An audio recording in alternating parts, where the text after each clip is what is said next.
میں ایک دفعہ رات کو وینسڈے نائٹ ایکسکلوسیو کے بعد لیٹ ہو گئے تھے، تو میں اراؤنڈ 11:30-12 گھر آ رہا تھا.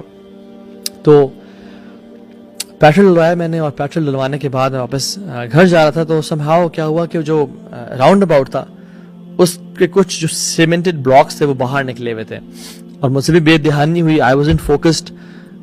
میری گاڑی کا ٹائر اس پہ لگا اور وہ گاڑی اچھلی اور وہ نیچے گرا اور اس کا ایکسل ٹوٹ گیا. ٹھیک ہے، اس کا جو نیچے والا ٹائر تھا رائٹ والا وہ بالکل فری ہو گیا اور وہ پنچر بھی ہو گیا، اور اس کا جو ریم تھا وہ بھی ٹوٹ گیا. اتنی زور سے ہٹ ہوا اس کو. I was like سبحان اللہ قدر اللہ ما شاء فعل، یہ کیا ہو گیا. And I was there, I was cool and calm. I never needed help اس ٹائم پہ. لیکن ایک شخص آئے میرے پاس، بڑی عمر کے تھے وہ، انہوں نے گاڑی پارک کی.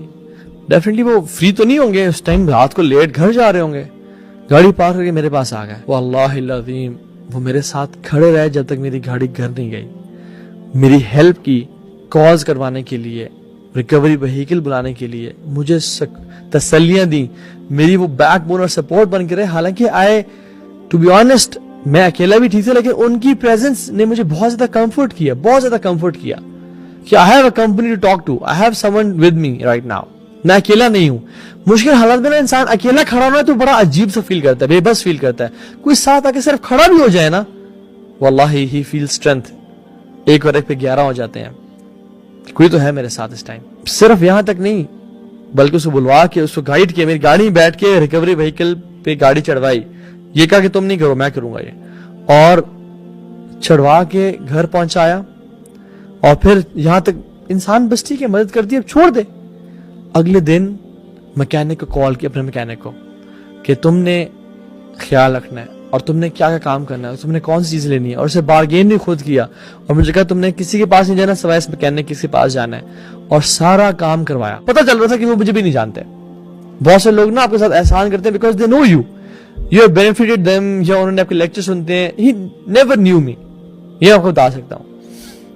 اگلے دن میکینک کو کال کی، اس کے پاس لے گئے، اسے بارگین کیا، مجھے سارا گائیڈ کیا. ہر ایک گھنٹے بعد ہاں کام کتنا ہو گیا، اچھا یہ چیز نہیں لینی، وہ لینی ہے. جب تک یہ سارا کام نہیں ہو گیا تب تک وہ ہیلپ کرتے رہے. and he was on call with me. I was like سبحان اللہ، کتنا نیک اللہ کا یہ بندہ ہے. مجھے اس دن نا صحیح ولی کی ڈیفینیشن پتا چلی کہ اللہ کے اولیاء کون ہوتے ہیں. وہ بے شک ان کو حدیث یاد نہیں تھی، ان کو قرآن حفظ نہیں تھا، ان کو بہت زیادہ وہ شاید تہجد نہ پڑھتے ہوں، لیکن he was the most beneficial to people. اور یہ ہوتے ہیں اللہ کے اولیاء. اللہ کی میں نے کیا فرمایا، it is more beloved to me to walk with a Muslim for his help than sitting in اعتکاف in my Masjid Nabawi for 1 whole month. Just imagine اللہ کے نبی کا اعتکاف کیسا ہوگا، ان کا قرآن کیسا ہوگا، مسجد نبوی کیسی ہے، اور وہاں میں ایک نماز پڑھنا کا کتنا اجر ہے. اللہ کے یہ فرما رہے ہیں. ہماری پرائرٹیز کدھر ہے، ہمارے سب کدھر ہے. یس کچھ چیزوں پہ بالکل کمپرومائز نہیں کرنا، نماز پہ نہیں کرنا، فرض نماز کو نہیں چھوڑ سکتے، شرک کسی حالت پہ نہیں کرنا چاہے ماں باپ بھی کہیں. لیکن آپ فری ہو تو مدد کر دو نا کسی کی. یار پیسے کمانے پیچھے لگے ہوئے ہو، اللہ آپ کی مدد کرے گا. آپ اپنے کھانا کھانا جا رہے ہو، آپ اس کی مدد کر دو. کچھ دیر لیٹ ہو گئے تو کیا ہوا، کچھ نہیں ہوا. So be from those people who are the most beneficial to people.